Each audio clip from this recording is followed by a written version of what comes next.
அனைவருக்கும் வணக்கம். இந்த பதிவில் லாட்ரி அதிர்ஷ்டத்துக்காக முயற்சி பண்ணிட்டு இருக்கிற நிறைய நண்பர்கள் சகோதரர்களுக்காக ஒரு சின்ன வழிமுறை அப்படிங்கிறது கொடுத்துருக்குறேன். இந்த வழிமுறையை கரெக்டாக ஃபாலோ பண்ணோம்னா கண்டிப்பாக நமக்கு நிறைய பொருள் இழப்பு, பண இழப்பு வராது, வேலை இழப்பு வராது, கஷ்டம் வராது. அதுக்குன்னு ஒரு நாள், ஒரு நட்சத்திரம், ஒரு ஓரை அப்படிங்கிறத ஜாதக ரீதியாக எப்படி கண்டுபிடிச்சி எப்படி மூவ் பண்ணுறது அப்படிங்கிறத கொடுத்துருக்குறேன். பதிவினுடைய தலைப்பே பார்த்தீங்கன்னா, இப்படியும் லாட்ரி யோகம் வரும், கர்ணநாதனின் நட்சத்திரம், அந்த நட்சத்திர அதிபதியின் ஓரை அறிந்து செயல்பட்டால் வெற்றி நிச்சயம் உண்டு அப்படின்னு சொல்லி கொடுத்துருக்கிறேன். கர்ணம்னு சொல்கிறோமே, கர்ணநாதன் சொல்கிறோமே, அந்த கர்ணநாதன் அப்படிங்கிறது யார், நம்ம ஜாதகத்தில் எப்படி தெரிஞ்சுக்கிறது? இதை தெரிஞ்சுக்கிட்டு கரெக்டாக லாட்டரியில் மூவ் பண்ணால் பணம் கிடைக்குமா, ஜெயிச்சிடலாமா? 175% நம்பலாம். 175% கண்டிப்பாக நம்பலாம். அந்த கர்ணநாதன் யார், அவருடைய நட்சத்திரம் என்ன, அவருடைய ஓரை காலம் என்ன, அதில் கரெக்டாக மூவ் பண்ணுவோம். ஒரு 75% நம்பிக்கையோடு பயணிக்கலாம். ஒரு வழிமுறை எப்படின்னு கேட்டால், காக்கும் கடவுள் கர்ணநாதன். கர்ணம் தப்பினால் மரணம் அப்படிங்கிற ஒரு சுச்சுவேஷனில் நம்மளை காப்பாற்றி வெளியில் கொண்டு வந்து நம்மளை வாழ வைக்கிற கிரகமே கர்ணத்தினுடைய அதிபதி தான். 9 நவகிரகங்கள் சூரியன் முதல் கேது வரை. இதில் ஏதாவது ஒரு கிரகம் கர்ணநாதனாக வரும். அது எப்படி? ஜோதிட சாஸ்திரத்தில் 11 கரணங்கள் இருக்குது. பவகரணத்தில் தொடங்கி கிம்ஸ்துக் கரணம் அப்படிங்கிற வரைக்கும் 11 கரணங்கள் இருக்குது. இந்த 11 கரணங்கள் தான் இந்த மனிதர்கள் ஒவ்வொரு ஜாதகரும் ஜனிக்க முடியும். அப்படி என்றால் நம்ம ஜாதகத்தில் நம்ம எந்த கரணத்தில் பிறந்திருக்கிறோம், அந்த கரணம் என்ன அப்படிங்கிற நம்ம தெரிஞ்சுக்கலாம். ஒரு உதாரணத்துக்கு இதில் நான் சொல்கிறேன். பவகரணம் முதன்மையாக வரக்கூடிய ஒரு கரணம், நம்பர் 1. இந்த பவகரணத்தில் பிறக்கக்கூடியவங்களுக்கு செவ்வாய் கர்ணநாதனாக வருவார். இந்த செவ்வாய் கர்ணநாதனாக வந்தால் அந்த செவ்வாய் கிரகத்தின் நட்சத்திரங்கள் அப்படிங்கிறது மிருகசீரிஷம், சித்திரை, அவிட்ட நட்சத்திரம். மிருகசீரிஷம், சித்திரை, அவிட்ட நட்சத்திரம். இது கர்ணநாதனுடைய நட்சத்திரங்கள். இந்த கர்ணநாதனுடைய நட்சத்திரங்கள் அப்படிங்கிறது மாதத்தில் 3 டைம் வந்துக்கிட்டே இருக்கும். மாதத்தில் 3 டைம் கண்டிப்பாக வந்துக்கிட்டே இருக்கும். ஒருவேளை பவகரணத்தில் பிறந்த அன்னைக்கே அந்த பவகரணமும் வந்து அன்னைக்கு இந்த நட்சத்திரம் மிருகசீரிஷம், சித்திரை, அவிட்ட நட்சத்திரமும் இருந்து அன்னைக்கு செவ்வாய் ஓரையாக இருந்து கரெக்டாக அந்த நபர் லாட்ரிக்காக முயற்சி பண்ணுகின்ற பொழுது நிச்சயம் ஏதாவது ஒரு சுச்சுவேஷன் கண்டிப்பாக அதில் வெற்றி உண்டு. இதுதான் விஷயம். இன்னும் தெளிவாக சொல்லப்போனால், ஒரு தலைபோற பிரச்சனை, இன்னைக்கு ஒருத்தர் கட்டாயம் கடன் கொடுத்தே தீரணும், வேற வழியே கிடையாது, அந்த கடனை இன்னைக்கு கொடுக்கலன்னா என்னை அவமானம் அசிங்கப்படுத்திடுவேன், மானவங்கப்படுத்திடுவேன், அவமானம் தாங்க முடியாது, என்ன பண்ணுறேன்னே தெரியல அப்படின்னு சொல்லி ஒரு சுச்சுவேஷன் நீங்கள் இருக்கிறீங்கன்னு வச்சுக்கோங்க. ஒரு உதாரணத்துக்கு, அன்னைக்கு உங்களுக்கு உங்களுடைய பவ கரணத்தில் நீங்கள் பிறந்திருந்தீங்கன்னா அந்த பவ கரணத்துக்கு ஆன நட்சத்திரம் அப்படிங்கிறது ஒரு மிருகசீரிஷ நட்சத்திரமோ, அவிட்ட நட்சத்திரமோ, சித்திரை நட்சத்திரமோ அன்னைக்கு போயிட்டு இருக்குன்னு வச்சுக்கோங்க. பயப்பட வேண்டிய அவசியமே கிடையாது. அந்த நட்சத்திரத்தை அன்னைக்கு அவர் வந்து உங்களை பணம் கேட்கணும்னு சொல்லி வந்தாருன்னா இங்கே என்ன நடக்கும்? உங்கள் கர்ணநாதன் பவகரணம் அன்னைக்கு செவ்வாய் வலிமையாக இருப்பார். அப்போ இந்த கர்ணநாதன் என்ன பண்ணுவார்? உங்களுக்கு வரக்கூடிய பிரச்சனையை தடுப்பார், எதிர்த்து நிற்பார். அப்போ ஆப்போசிட்டில் வர்றவங்க என்ன பண்ணுவாங்க? ரொம்ப போர்ஸாக வந்து உங்களை ஏதோ பண்ணணும் மாதிரி வந்திருப்பாங்க. ஆனால் அவங்களுக்கே தெரியாது எப்படி உங்களை பார்த்த உடனே அந்த கோபம் குறைஞ்சி, எப்படி உங்ககிட்ட கேட்குறதுக்கு அந்த பணிவு வந்துச்சு அப்படிங்கிற மாதிரி அவங்களுக்கே தெரியாது. அப்படி ஒரு கூலாயிருவாங்க. என்னப்பா நான் இத்தனை நாளும் கேட்டுக்கிட்டு இருக்கேனே, இன்றைக்கும் ஃபைனல் பண்ணு, இன்றைக்கி நீ கொடுக்கலையே, பார்த்து காலகாலத்தில் கொடு அப்படின்னு சொல்லிட்டு அந்த இடத்த விட்டு போயிடுவாங்க. ரொம்ப நேரம் பேசவே மாட்டாங்க. பார்த்தீங்களா? இதுதான் அந்த கர்ணநாதனுடைய வேலை. வாழ்க்கை வாழவே பிடிக்கல, ஒரு சூசைட் பண்ணுற மாதிரி ஒருத்தர் வந்துட்டார். அப்போ அந்த நேரத்தில் அன்னைக்கு உங்களுக்கு அந்த நட்சத்திரம் போயிட்டுருக்குன்னு வச்சுக்கோங்களேன், அந்த ஓரை காலம் அந்த டயத்தில் நீங்கள் ஒரு முடிவு எடுத்தீங்கன்னா நமக்கு அங்கே மரணமே கிடையாது.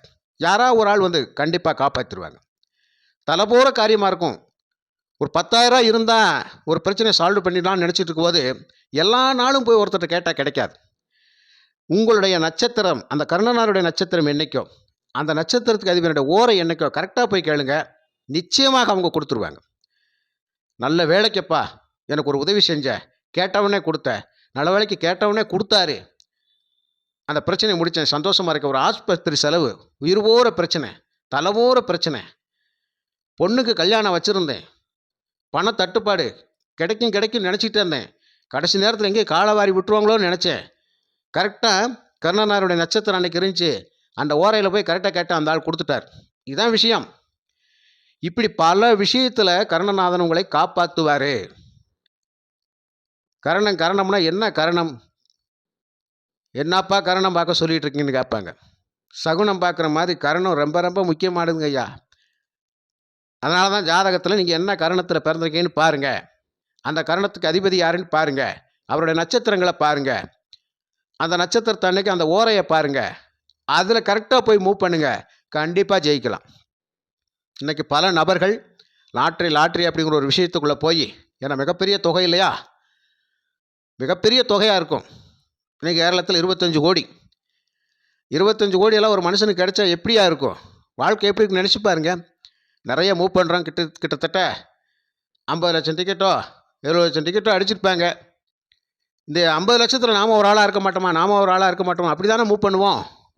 சரி, அது வேணாம், 25 கோடி வேணாம், ஒரு 10 கோடி கிடைச்சா போதும், ஒரு 5 கோடி கிடைச்சா போதும், ஒரு 50 லட்சம் கிடைச்சா போதும், எனக்கு அவ்வளோ இருந்தால் போதும், என் பிரச்சனை தீர்ந்துச்சு. இப்படி எனக்கு தேவையான அத்தியாவசியமான விஷயங்கள், கடன் பிரச்சனை, கல்யாண பிரச்சனை, வீடு கட்டின பிரச்சனை, வட்டி கடை, வாங்கின கடை, அந்த கடை, இந்த கடை, வேலை இழப்பு, வருமான இழப்பு, படாத பட்டுக்கிட்டு இருக்கிறேன், கஷ்டத்துக்கு மேலே கஷ்டம், பணமே தங்க மாட்டேங்குது. இப்படி பல விஷயங்களில் இருக்கக்கூடிய நிறைய நபர்கள் இன்றைக்கி வெளிநாடு, வெளி மாநிலங்களில் போய் கஷ்டப்பட்டு வேலை பார்த்து இந்த லாட்டரியில் பணம் கிடைக்குன்னு சொல்லி அதில் இன்வெஸ்ட்மெண்ட் பண்ணிவிட்டு பணத்தை இழந்து என்ன பண்ணுறேன்னு தெரியாமையெல்லாம் நாங்கிட்ட ஜாதகம் பார்க்குறாங்க. அவங்களுக்கு ஒரு வழித்தடம் அமைச்சு கொடுக்குறோம். அது மாதிரி நமக்கு வழித்தடம் சொல்கின்றவர்கள் சரியான முறையில் சொல்லிட்டோம்னா நம்ம அதில் கரெக்டாக பயணித்து நிச்சயமாக நல்லா இருக்கலாம். அப்போ கரணம் கரெக்டாக ஃபாலோ பண்ணுங்கள். கர்ணநாதனுடைய வழிபாடு அப்படிங்கிற சிறப்பாக பண்ணணும். இந்த கர்ணநாதன் வழிபாடு அப்படிங்கிறது கரெக்டாக பண்ணிட்டோம்னா நமக்கு கஷ்டமே இல்லை, சந்தோஷமான வாழ்க்கை இருக்குது. ஆக பல விதங்கள்லையும் நம்மளை காப்பாற்றி கொண்டு வரவது நம்ம ஜாதகத்தில் இருக்கிறவர் கர்ணநாதனே அப்படிங்கிற ஒரு விஷயத்தை புரிஞ்சுக்கங்க. இதை எல்லாத்துக்குமே பயன்படுத்திக்கிறோமே.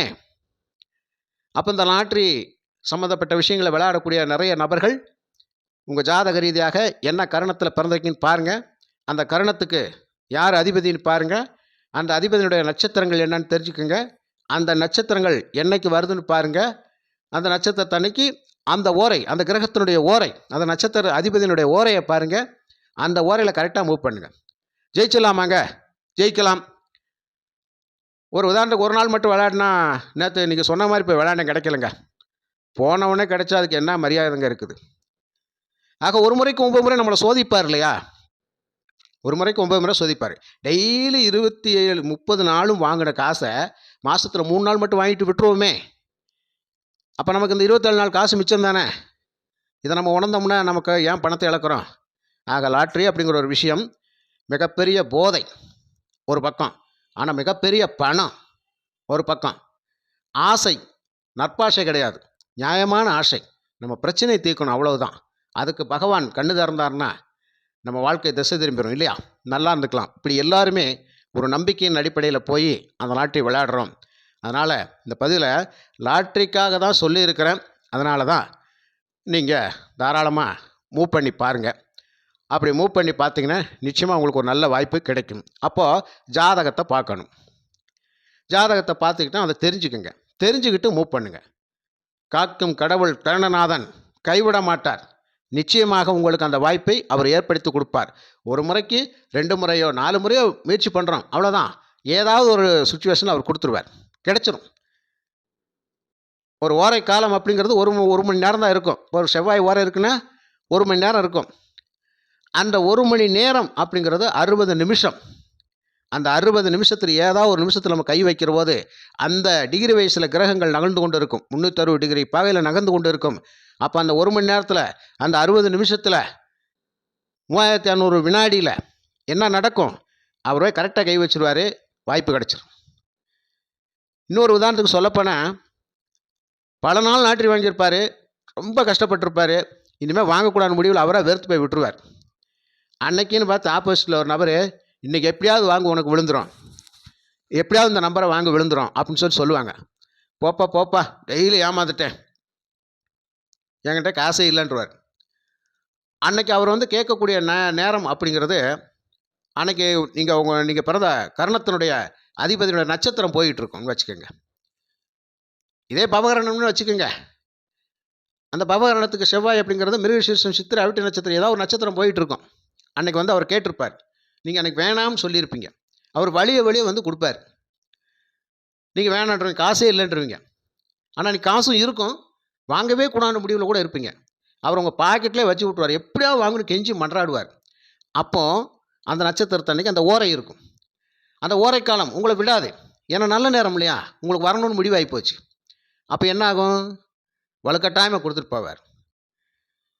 அவர் 500 கொடுத்து வாங்க வேண்டியதா, நீங்கள் இப்போ 50 ரூபா அப்புறம் தாரேன்னு கூட சொல்லிடுவீங்கன்னு வச்சுக்கோங்களேன். அவர் தெரிஞ்சுருவா இருக்கலாம், அப்போ 50 ரூபா தாரேன்னு கூட சொல்லி வாங்கிடலான்னு வச்சுக்கோங்க. டக்குன்னு பார்த்தா சாயங்காலம் பார்த்தா அதுக்கு தான் உங்களுக்கு அந்த பரிசே கிடச்சிருக்குன்னு வச்சுக்கோங்க. ரிசல்ட் பார்க்குறது உங்களே நீங்கள் நம்ப முடியாது.